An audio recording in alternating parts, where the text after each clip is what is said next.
bahagi pa lang ng 2025, lumobo na ang kaso ng dengue sa bansa kahit hindi pa tag-ulan. Bilang tulong, nagsagawa ang GMA Kapuso Foundation ng Contra Dengue Project sa Cavite at blood donation drive sa Tarlac.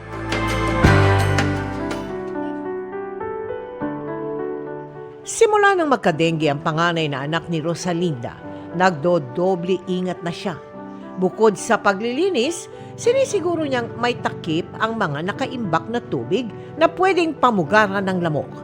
Pero sa kabila nito, hindi pa rin nakaligtas ang bunso niyang anak sa dengue. Pinakuha namin siya ng dugo. Doon nalaman namin na may dengue na po. Mababa ang platelet niya eh. 17 na lang. Mabuti na lang daw at agad na naisugod ang anak sa ospital. Sa datos ng Department of Health, as of February 22, 2025, Calabarzon ang may pinakamataas na kaso ng dengue sa bansa. Sa probinsya ng Cavite, Imus ang may pinakamaraming kaso.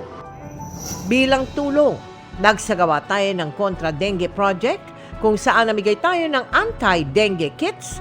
Since last year, nag-number 1 kami for the whole year, 2024.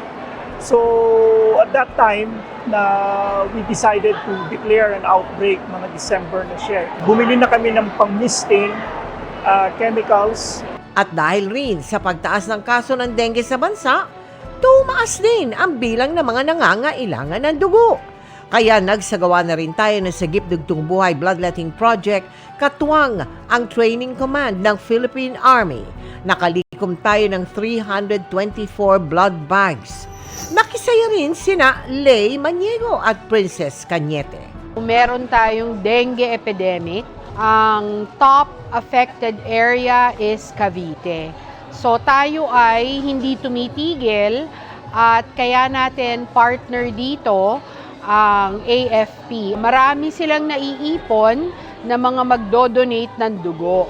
Sa mga nais makiisa sa aming mga proyekto, maaari po kayong magdeposito sa aming mga bank account o magpadala sa Cebuana Luwalier. Pwede ring online via GCash, Shopee, Lazada at Globe Rewards.